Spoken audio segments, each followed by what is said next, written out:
Innovation is an ongoing and constant pursuit for many of us, which is probably why you're here. At Turtl, we've made it a bit of a mission to be as close to the forefront of innovation as possible, and so it's important that we bring that to you too. It's also important that we make this as interactive as possible, but webinars aren't always the easiest of ways to do that. So we'll do our best. With that in mind, you should be able to see a Q&A section in your console. Throughout the webinar, Nick will do his best to take some questions and give you live answers. There'll also be a nice little question at the end for you all and an area for any and all feedback. It is completely welcomed. One final thing from me before I hand you over to Nick. There is a very, very, very small delay between presenting and broadcasting the joys of technology. Hopefully that won't cause any problems, but we will do our very best. So without further ado, Nick, would you like to talk innovation? Yes, thank you, Paul. And hello, everyone. Big welcome to this session. Great to see so many people joining from so many places around the world. So good morning, good afternoon, depending on what time zone you're in. Yeah, as Paul said, we like to at Turtl think, obviously, about what's going on in the market, what is going to be coming down the tracks in the next 12 months. And we like to share that, discuss that with our customers. And today is a great opportunity to do that. What we've pulled together, I'm going to share my screen just now. What we pulled together is a quick look at some of the predictions that we have, or that I have, I suppose, for marketing across the next 12 months. Sorry, bear with me while I work out which screen I'm trying to share. Here we go. And some of the actions that we're taking as a business in response to those trends that we're seeing and those predictions that we're making. So what we'd like to do with the time that we have today is, there you go, we're already doing this, hello and welcome, is to talk about the predictions that we have as a company, where we see things going, the dynamics we're seeing in the market, talk about the themes that we have as a business for innovation for this year, and then I want to dive in and show some of the ways that that is going to come to life through the product and through the product updates that we're making over the coming months and quarters. So that is the plan for today. As Paul said, please do ask questions as we go through. I'll do my best to flip back and forwards between the presentation and the webinar tool so that I can answer those questions as they come up. But please make it interactive. So the predictions I'm going to share, they're my thoughts based on the data that's available to us at the moment and what we're seeing in the market. But I love challenge, I love dialogue, I love discussion, and my mind is always ready to be changed. And so if you feel strongly or have a challenge, criticism, feedback, or agreement on any of the stuff that we talk about, I very positively encourage it. It's good to talk. With all of that out of the way, I think we can dive in and start to look at the first prediction that we have. So here we go. So the first prediction that we have for 2024 as a business, and for me personally, is this continued trend of marketers thinking more like CEOs. So what do I mean by that? Well, the CEO and the board and others in that sort of top level leadership position are constantly focused on strategy for the business and delivery against that in terms of budget, both revenue delivery and cost, and strategic progress against the goals that have been set out. And I think that as economic conditions continue, as they're likely to do in the coming months and quarters, the focus and the scrutiny that everyone at that top table is going to come over under, including marketing, in terms of the ability to tell their story about how they're supporting those objectives, that scrutiny is going to grow, the expectations are going to tighten. And so what this means for marketers is the ability to use data, relevant data, to report on their results, on their activities, on what they're achieving against the strategic goals, the revenue goals, and other goals that have been laid out by the board, in a way that's understandable by the top level senior decision makers in the business, is going to become more and more critical. The reason for that is that businesses, obviously, and we've seen this a lot in the market over recent quarters, are looking at cost. They're looking to, in some cases, weather the storm, and spend is under very close scrutiny. And so marketers who are able to explain coherently and clearly to that group what they're doing, how they're investing the budget that they've been provided, and the results that is driving in line with the strategic objectives of the company, those are the marketers who are really going to succeed and make headway. And the benefits of doing that are numerous. I think marketers who do that will gain more influence at the top table. And obviously this applies all the way through the business. We'll gain more influence, but also find budget easier to come by, because for anyone, at that top level in the business at the moment, finding things that are working and being able to invest behind them with confidence is the name of the game. So marketers who learn to think like CEOs will get a significant step forward. I think this is a really exciting time and moment for marketers for two reasons. Firstly, I think this is the continuation of a trend that's been going on for the last 10 years with the advent of digital marketing, more measurement and more ability for marketers to get their hand around the big picture. But also because I remember reading a report a few years ago talking about where CEOs typically come from. And most commonly it's from the CFO, who transforms or transitions into a CEO, or a sales leader, or some other commercial or sometimes product role. But it's quite uncommon in the present day that marketers become CEOs or get to that top level. And I always thought that was a very strange thing, because marketers understand what's going on in the market, the dynamics, key things like product market fit, pricing strategy, all of those kinds of things marketers have really got in their wheelhouse. And so why is it that not enough of them transition into CEOs and so many come from, for example, finance? And I think this is perhaps the missing link. Marketers having the data and the ability to weave their narrative into the overall goals and objectives of the business is maybe the missing piece. So I think this is an exciting time for marketers who are able to do that and are able to take their data, present results in the way that the C-suite and the board understand, and use that to advance their position, secure more budget, and actually genuinely help to drive the business forwards in ways that no other function can do. So a relatively sort of high-level thought there to begin with, but I think this is a really opportune moment for marketers to advance their position, let's say, and their, how would I say, status with the most senior parts of the business. So that's my first prediction for this year. I think it's an exciting time for marketers to start to make that shift. As we go through, second focus, or the second prediction that we have here is a consequence of that first one, which is a redoubled focus on customer and market alignment. So if, as marketers, we are thinking like CEOs, the first thing we need to be thinking is, who are we selling to, what are we selling, and why are we going to win? Those are sort of the fundamental questions that every business needs to ask itself. And we need to do that against the backdrop of the market being fewer prospective buyers in the market. So there's the received wisdom from various different sources that at any given time, about 5% of your market is in market at any given time. But there's also data that shows that in economic downturns and slowdowns, that 5% narrows to just 1%. And so you're shooting at a far smaller group of people if you're looking to build pipeline, grow revenue, all those things that businesses need to do. And so what that means for marketers is really getting close to customers, getting close to the market, understanding the pain points, the problems of that 1%, and being able to speak to them very articulately and very specifically.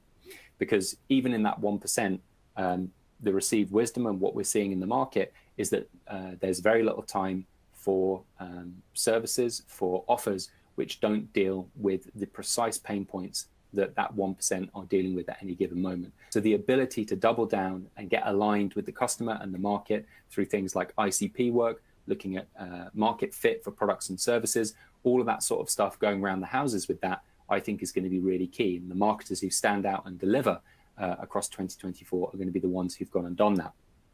To give a small little anecdote of what we've seen here, we spent time in Q3 looking at our ICP as a business. We did a very large scale analysis of data in our CRM to answer those key questions. What are we selling best? Who are we selling to? And why are we winning? And we found some quite interesting and in some cases unexpected patterns around what had changed in the last 12 months as the market has evolved and things have gone on in various different sectors.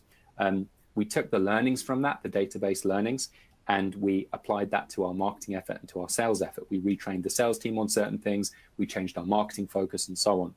And the results that we saw have been amazing. In Q4, we saw a 36% increase in ASP. So we were selling our higher value products. We saw a decrease in sales cycle length. We saw it quicker to close those deals. And we saw an uptick in win rate. And the reason for that is exactly this point here, which is that redoubling our focus, making sure that what we're doing is perfectly aligned to our customers and to the market more broadly. And that's a way that we've been able to find success. And I think that marketers will cotton on to that way of thinking over the next 12 months and do more of the stuff that we've been going through as a company. Incidentally, and this is why all these predictions are connected in my mind, that's a really great message for a CEO. We've gone in, we've analyzed the data, we've looked at this, and we've been able to generate more pipeline, higher value pipeline, and we're closing it more readily. And for a CEO, you look at that and you say, brilliant, how can I give you more money so that you can go and do more of that? So these two predictions very much connected, and hopefully that anecdote there brings it to life from our experiences. Moving on, third prediction, I think we'll see more B2B focus on personalization. Again, this is connected to the second point. If you're speaking to that narrow 1% of the audience, everyone is distracted.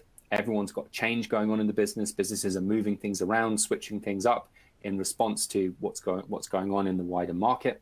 And so being able to speak very specifically to particular pain points that people in market have is absolutely key.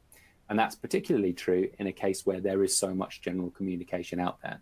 We'll come on to this in a minute, but every brand is essentially a 24/7 publisher at this point through a variety of different channels. Some very interesting research by Momentum ITSMA, who do some great reporting, found that marketers' biggest worry is inaccurate, irrelevant content, which to my mind marries perfectly with that need to be very specific into that 1% of the market who are in market. On the flip side of the coin, the survey also showed that marketers felt that their best opportunity to differentiate within the market is to show the depth of understanding of specific customer problems. And to my mind, this speaks to personalization, the ability to take a piece of content, a message, any kind of communication, take what you know about a particular contact or account, put the two together and deliver the message in a way which is tailored and just right for the individual on the other end. And as I say, putting that together with the fact that there is a smaller number of buyers in the market, at least according to received wisdom at the moment, I think this is a way that businesses can cut through. So my third prediction is that we'll see more B2Bs focus on personalization. And I think looking at the chatter on LinkedIn and other places, this is something which probably isn't that surprising that I'm flagging it. I'm seeing this all over the place at the moment. So I think this is a fairly safe bet. We're going to see more in this area. So that's the third prediction. Moving on to the fourth one. So this is slightly controversial. I don't know. I'd love to get people's thoughts on this. Based on what I'm seeing, I think that AI will have a smaller impact in the short term than most people think. But I think it will be proportionally bigger in the long term. Potentially risky. Let's see how this one goes. But we saw a huge explosion of interest last year, obviously in AI.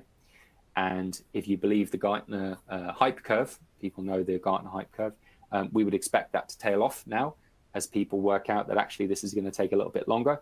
And then as AI matures and applications mature for us as marketers, we'll see that pick up and genuine sort of operational uses will be found rather than fringe uses. So my prediction is that people will continue to use AI, and particularly Gen AI, for things like ideation, for some copywriting, for research, and for other elements. But AI still has a way to go, in my view, before it can become a driver within a marketing team or within a business more generally. And I think that that's going to take time. It's going to take investment. It's going to take time. I think that it's not going to be 2024. So we'll see how that plays out. I feel like that's a somewhat risky one. But as I say, I think AI will have a huge impact in the long run. I think it will change the world. It will change marketing. It will change business in ways that we can't imagine today. But I think it's not going to happen tomorrow. So that's my fourth prediction. My fifth prediction, which is related, fifth and final prediction, so we're nearly there, is that there will be an increased value placed on unique knowledge and data. And so this connects back to the point around the wealth of content that's out there in the market. As I said before, every business is now in many ways a 24/7 publisher, pushing out content, podcasts, LinkedIn, video. There's so many ways that we're communicated with as consumers. And Gen AI obviously will only increase that. It's going to get easier and easier to put content out there on the web for consumption. Against that backdrop, though, I think the thing that will stand out is unique knowledge, unique insights. And this has always been the case, but I think it will become more accentuated over the coming months. So primary research, going out and speaking to the market, going out and speaking and getting unique insights and data, I think a real premium will be placed on that by consumers of content. I think unique opinions, contrarian opinions, will stand out as always, but be even more valuable in the current climate. And I think that genuine thought leadership will grow in the way that it impacts the market. And by genuine, I mean stuff where people have a thought and then want to communicate it, rather than deciding we want to do thought leadership and then trying to work out what it's about. So I think taking those unique perspectives and communicating with the market will be even more valuable going forwards over the next 12 months than it has been previously, purely because of the amount of content that's out there and will continue to be published. Uniqueness will cut through. And if we take some of those items and put them together, I think there's quite an interesting chain where the pressure on CMOs and senior marketers to think more like CEOs will drive that deeper understanding of the market dynamics, who's buying, what are they buying, how do we need to sell to them, which will drive the need for more differentiated messages. And within there, the need for unique knowledge and insight, which is always valuable. And so I see these things as very connected. And so sort of if one of them is wrong, then I suppose they're all wrong to some degree. But that's how I see these cascading as a set of predictions which hang together as a group.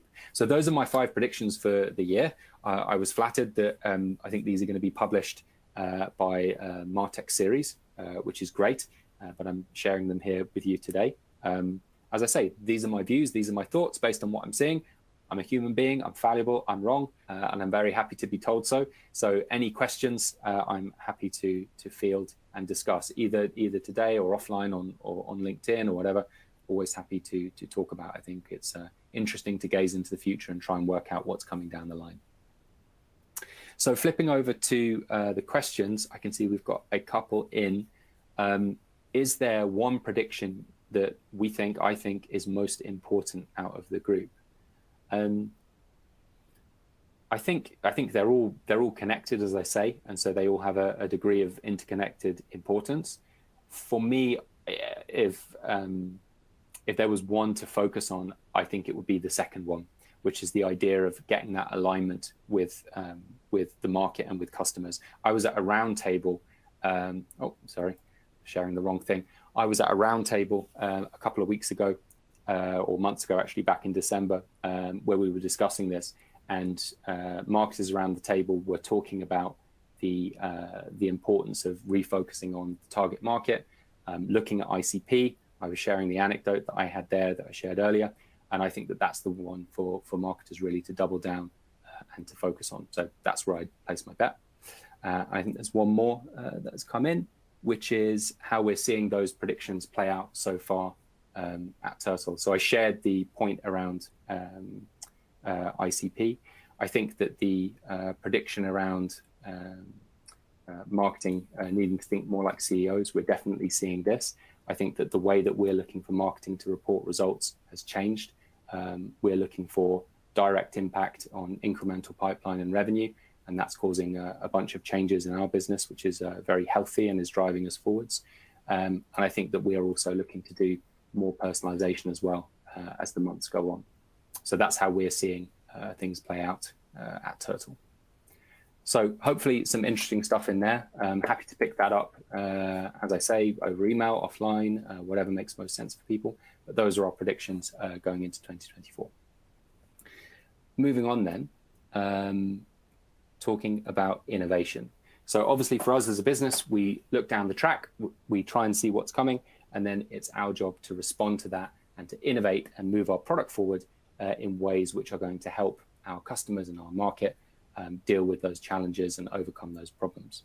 So what I want to look at now is to take you through where we're going to be placing our R&D focus, our innovation focus over the next 12 or 11 months, depending on how you want to count it.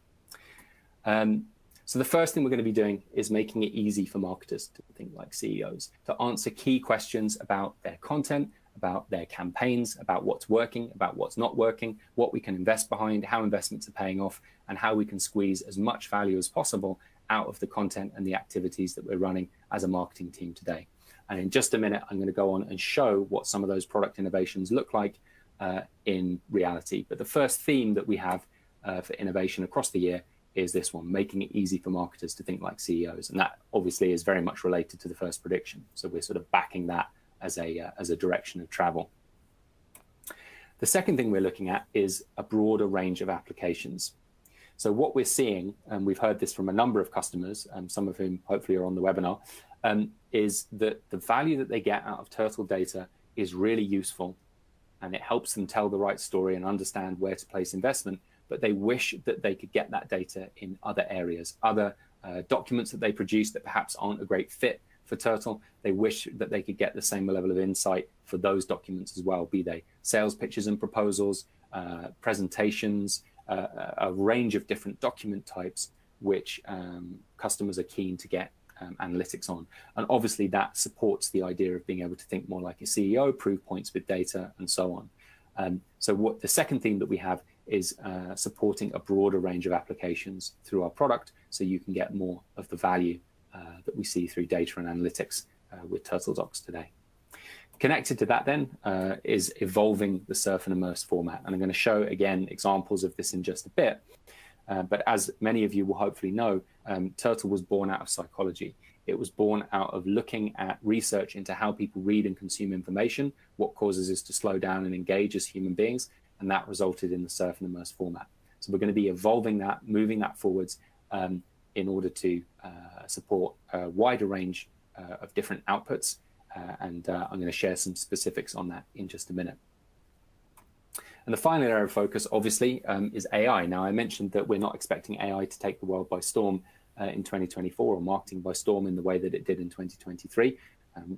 Very looking forward to being proven wrong on that one, we'll see. But we are applying AI through our product for various different things. We're already doing that. If people have used our PDF import functionality for automated content scoring, and there's some very interesting projects in the realm of data analysis that I want to take you through, which leverage AI to deliver additional value to our customers through our product. So those are the main themes that we have as a business through 2024 for innovation, for R&D, connected to those predictions that we looked at earlier.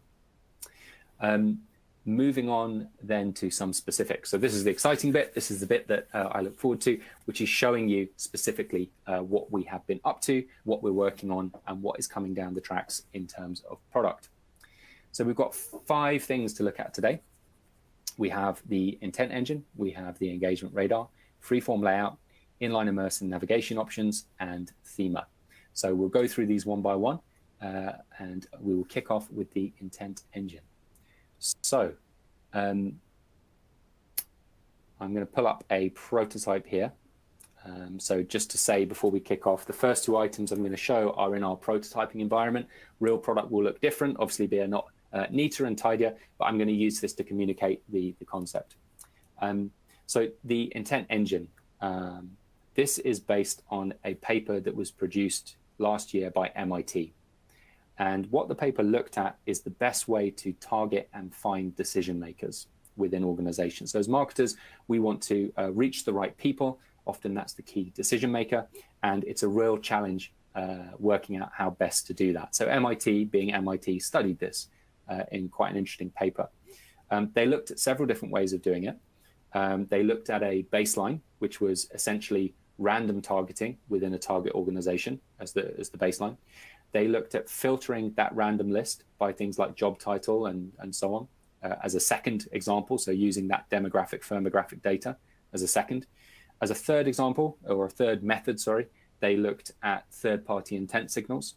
And as a fourth method, they looked, and I'll explain this in a minute, what they referred to as first-party content-based intent signals, which is a hell of a mouthful, but I'll unpack that in a minute. What they found, interestingly, through this research, is that the first 3 ways of targeting decision makers or identifying decision makers, as a reminder, that's random targeting, filtering by job title and so on, and third-party intent signals, they found very little difference in the efficacy of those methods, which is really quite surprising when I read that.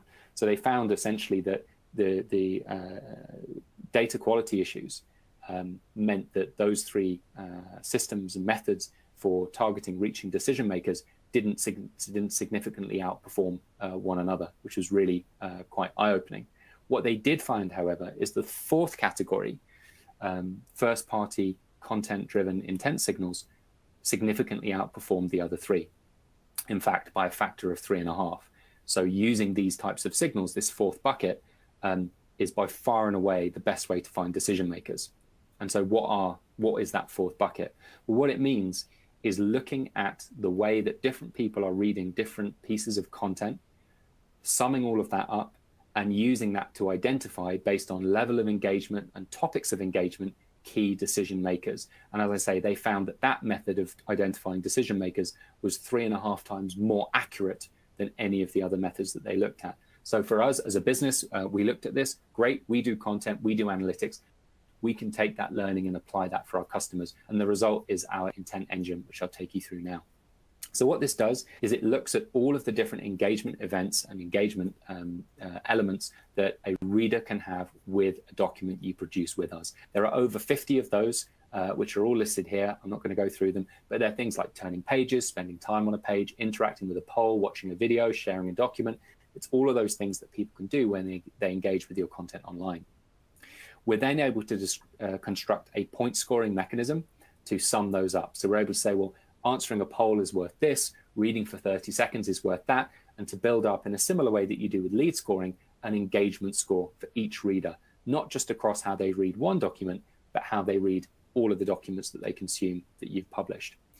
We then do some point scoring validation, which are these charts here, which I won't go through in detail.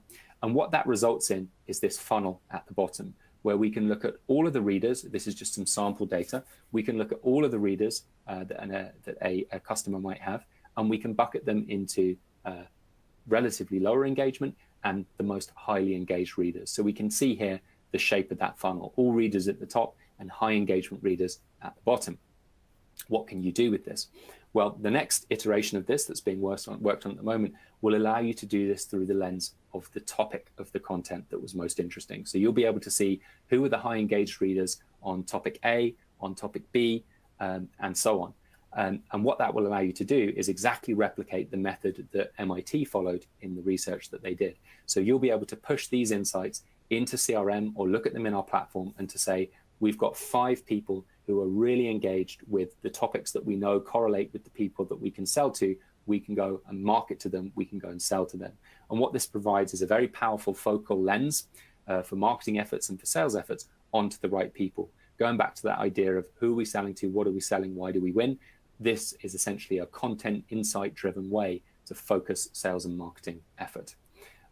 One other thing to say about the intent engine, you might have noticed that these high engagement readers are bucketed further into known readers, so contacts that exist in the CRM, and unknown readers. And you can see in this case, the majority are unknown readers. What we're going to do is we're going to make it easy for you to provide a dynamic gating event. And what that means is that you can have unknown readers consuming your documents. When they tip into the high engagement bucket, perhaps they've read 3 or 4 documents, they've engaged for a certain amount of time, you'll be able to configure things so that a gate will be set up at that point. And so the idea is that you're getting value from our content, you're leaning in and engaging with us as a brand. We'd like to know who you are so that we can pick up with you. And it's going to be really interesting to see how that performs.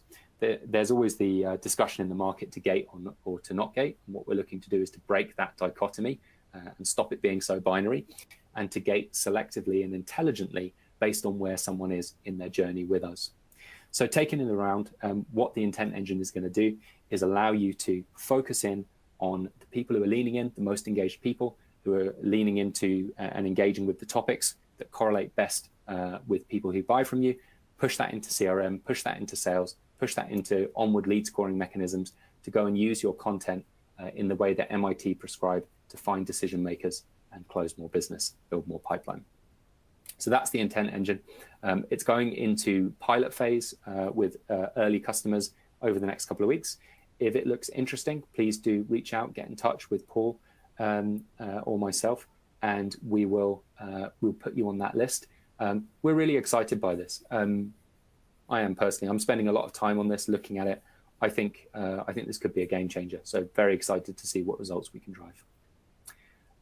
I could talk about that all day, but I'm conscious that we're limited by time. So I want to move on and show the second piece here, which is the engagement radar. So the simple way that I explain this is it's like the Gartner Magic Quadrant for your content.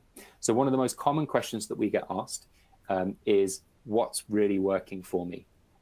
Which of my content, which documents, which topics are driving the most engagement, which ones are falling flat? And we provide analytics which makes it possible to do that, but in reality, it's harder than it needs to be. So what we've conceived is the engagement radar. As I say, it's like Gartner Magic Quadrant for your content. Across the x-axis, we've got engagement. So which pieces are generating the most engagement? Over to the left is less engagement, over to the right is high engagement. On the y-axis, we've got the hits or the reach. Which content is getting the most exposure? We can then plot every single document on here and show you which documents are high reach, high engagement, high reach, low engagement, high engagement, low reach, and low reach, low engagement. So you can start to think about how the different documents you produce are interacting with the market, how they're being consumed. So for us, we can see that our top of the docs edition 4, produced by Paul, so a round of applause for Paul, is the most engaging and has the most reach over the last, I think it's 7 days.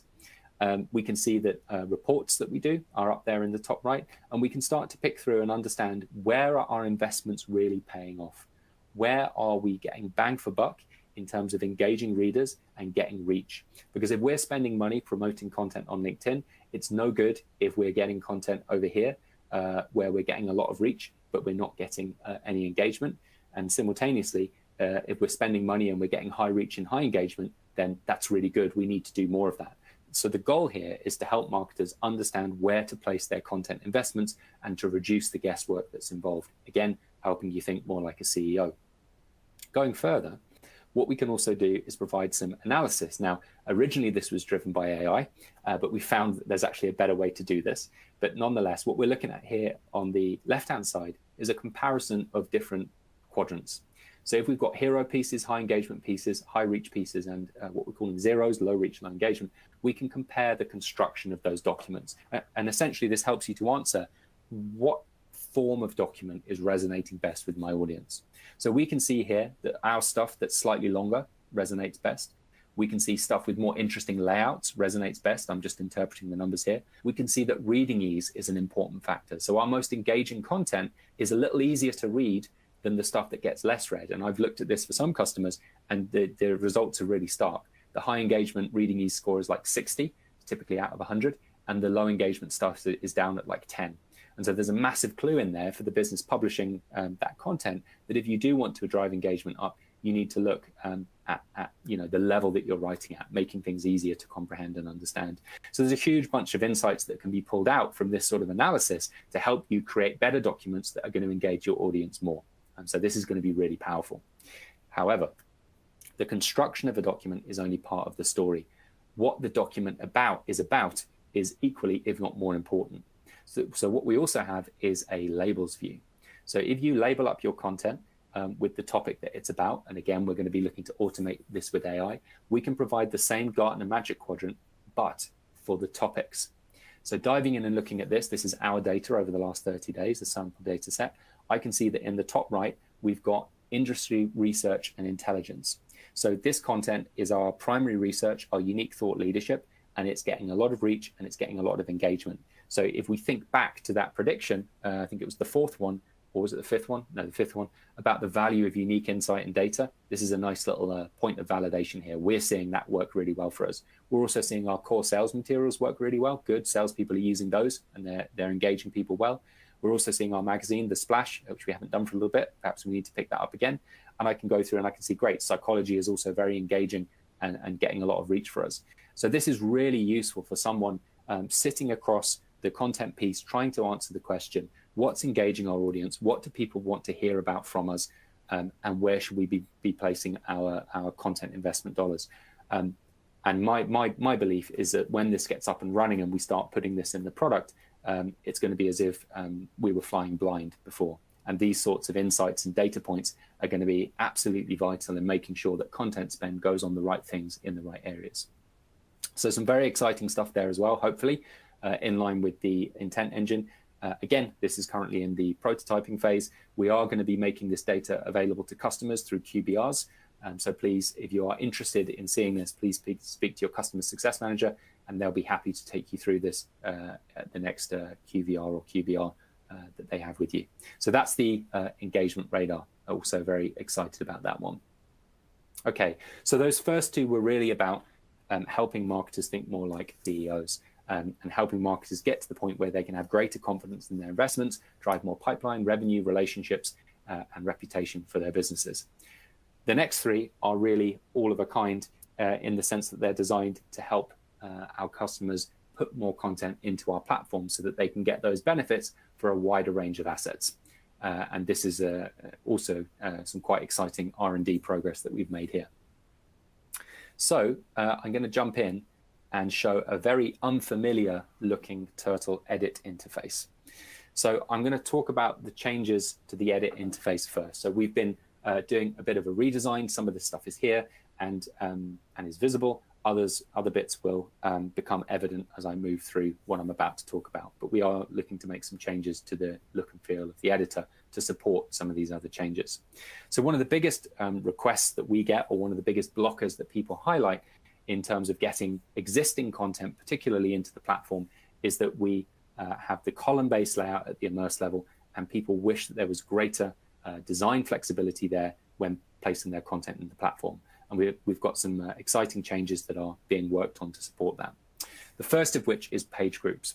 Very simply, page groups are collections of immersed pages, which allow you to have different column counts, different styles, different themes within the same immerse level. So previously, if you had an immerse level of 10 pages, they'd all have to be 3 columns, or they'd all have to be 4 columns or 5 columns. What this enables is the ability to have one page as a 3-column page, as we're seeing here, and the next page, for example, as a 5-column page, and then to have a 2-column page, another 3-column page, and so provide greater flexibility and design license for people who want to go the extra mile and really push the boundaries in terms of the content that they design for their audiences. So that's the first update that we're pushing through currently. The ETA, in case you're wondering on that, is that this should go into beta in the next 2 weeks, this page groups concept. So hopefully quite exciting. Certainly our design team internally is very, very keen to get their hands on this. And we hope that it will make it easier to get content into our platform so that you can get all those other benefits. The other item, building on that, is what we're calling freeform page layouts. So as I mentioned before, currently when you're designing in Turtl, you use a column-based layout with flowing text. So you type text into columns, it flows across other columns, it flows across other pages. The feedback that we've had and the thing that we're working on is this isn't always appropriate for every type of content, particularly if you're pulling in sales decks, or if you're pulling in existing PowerPoints, or if you're just wanting to design a page which doesn't fall into that typical magazine style layout. We've conceptualized freeform page layouts to help with that. So what this means is that I can have pages, or just one page if I want, where I've got complete flexibility over where things get placed. So I've got the ability to place my text box here, in this case, anywhere on this very fine-grained grid. If I want to place it with pixel precision, I can hold down a modifier key, as you might be familiar with in tools like InDesign and Illustrator, and place it wherever I want on the page, down to the pixel. So this is quite an exciting piece of functionality. I think, again, our design team internally are looking forward to getting their hands on this. This is currently being demoed and spoken to some early stage customers about. We believe that this is currently scheduled for end of Q1 to make this into the product more broadly. So what we've just seen there is the introduction of page groups, which allow you to have different column counts in a single immerse level, and the introduction of freeform pages. And those two pieces together, we believe, will be a big driver in helping people get more of their content into the platform, think of more use cases, more types of document that can be placed into Turtl, so that all those data benefits through the engagement radar, intent engine, and the other analytics and reporting we provide can be enjoyed across a broader suite of documents. So those are the first couple of changes that I wanted to highlight and talk about there. So that's the freeform layout. We looked at freeform layout. We also looked at page groups. I'll now move on and talk about inline immerse and navigation options.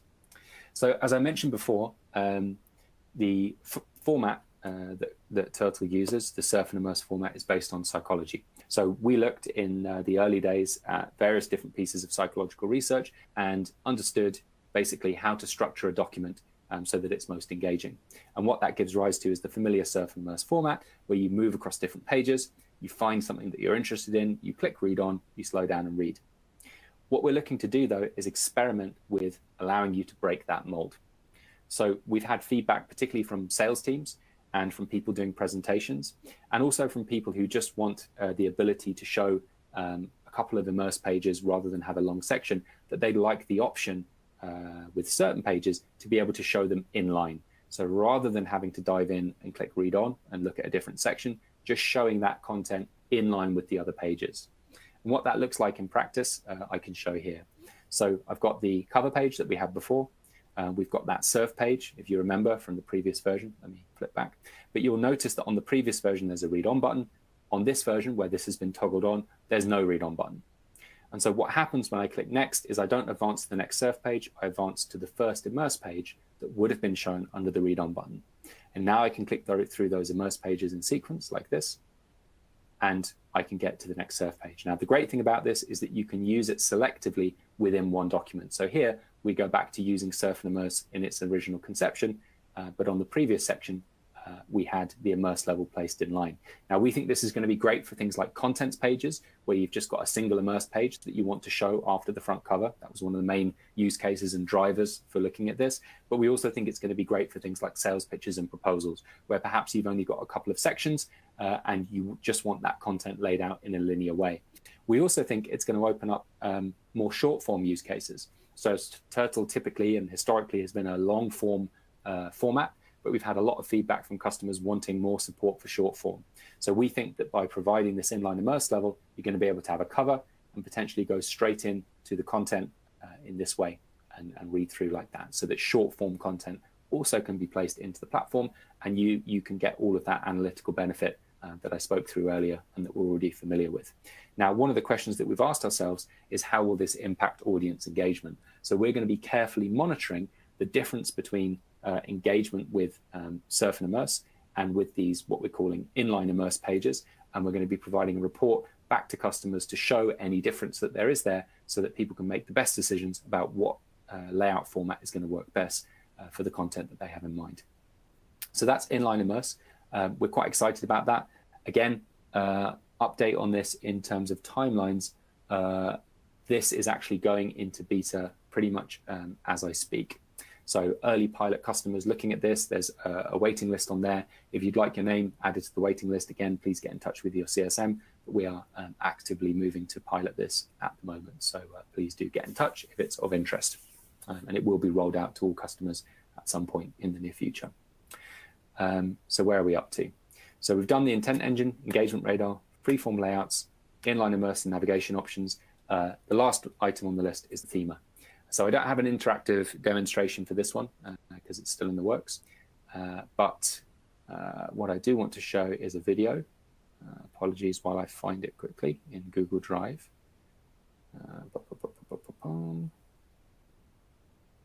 Sorry, I did have this open earlier. Hang on, bear with me while I find this. Here we go. Okay, best laid plans and all that. Hang on. All right, here we go. Okay, so what we're looking at here is a video recording of a new piece of functionality which we're working on, which allows you to change colors, fonts, logos, layouts of your brand theme. So all content in Turtl has a brand theme applied to it. And this is something that we typically work on with customers at the start of the relationship to make sure that everything is on brand. We want to put the tools to change that in our customers' hands. So what this is going to look like is you might be working on a document. Here we see here, hopefully the familiar current edit interface, and you'll be able to click a button as we see up here in the top, this little paintbrush that may change. And what that will do is bring up a list of themes that are available. So most customers have one theme, some have 2, 3, 4, but through this dialog box, you'll be able to create a brand new theme, or as we're going to see, edit the theme that you're currently on. So by clicking that little edit button, we're going to get a new dialog box. And in here, we're going to have a preview of one of your documents. And on the right-hand side, there'll be options to change logos, colors, fonts, button styles, configure forms, tweak surf styles eventually. We're going to be adding options to this all the way along, so that rather than having to speak to our team when you want to make a change or when you want a new theme, you'll be able to go in and self-serve that and have actually more powerful tools at your fingertips than our team have today when they're creating themes. So as a quick example here, you'll be able to flick and preview different styles and dive into these different menus. We're looking at logos here and see all sorts of configuration options available to you so that you can tweak these, change these, and tweak the brand to your liking. What we think that will open up is greater potential for things like co-branded content, one-off pieces, specific reports that don't fit with the typical customer brand. So again, this is all designed to make it even easier to get all of the content that you want into the platform so that you can get all of those data benefits. So that's the Thema. And you'll be able to manage themes as well, obviously, as you go through so that you can keep them all organized, apply them to different pieces of content as you see fit. So that's the Thema. And in terms of delivery date for that, I actually don't have one written down, but I think it's meant to be in the next 6 weeks, if that's of interest to people. So there we go. Those were some of the specific product pieces that we're working on at the moment. Obviously, we've got R&D cycles that we're working on all of the time. Some of those are shorter term, some of those are longer term, and there's other things that we have that are going to follow behind these. But thank you for listening. I don't know how we're doing for time, but we've been through predictions as we see it, what we think is going to go on in the market, what we're seeing today. We've been through themes that we've pulled out from those predictions in terms of where we want to innovate, and we looked at some of those. And then I've also shown some highlights of particular development efforts that we are working on at the moment. So hopefully useful information in there. I'm going to flick back and see if we've got any questions now. But thank you very much for listening, and I hope that there was a lot of value in there and some food for thought as well. So flipping back, we've got a couple of comments on the intent engine, which is great. I think people are excited by that, which is always good to see. And we've also got an additional question, based on the predictions that were there earlier. And the question is what do we think will happen to marketers who can't adopt all of these predictions? Well, I don't think anything necessarily bad will happen. They're all opportunities. The way that I see it, the way that I like to look at it, is that when we're looking into the future, it's less around, where are the risks, and there are always risks, but where are the opportunities? Where can we get ahead of the game? And so I think that the ability for people to latch on to these predictions and use them to advance their cause and the cause of marketing within the business, I think that that's really where the excitement lies. So I don't think there's any sort of punishment for not adapting practice in line with the predictions, but I do think that missing out on opportunity is the real downside there. So hopefully that answers the question. As I say, just turning back quickly, that's the last of the questions that we've got, but just turning back quickly to the product features in particular. If any of those are interesting to you, please do reach out to me, to Paul, or to your CSM. Glad to take you through and give more information. And yes, Paul, I will now hand back over to you, but before I do, I'll just say a very big thank you to everyone for listening, and express the hope that something in there was useful, and that it was a good use of 45 minutes. Very grateful for your time. Paul, back over to you. Thank you very much. That is all we have time for today. There will be a question, just one question, I promise, after this, and just a little feedback form. So if you do have any comments, anything that you'd like to say, please do so. Thank you so much for coming. Appreciate all of your comments as well. There are a few coming in now. Brad saying that the editor looks great. Giselle, thanks for a useful session. Thank you so much for coming. Yeah, have a wonderful day. Thank you very much.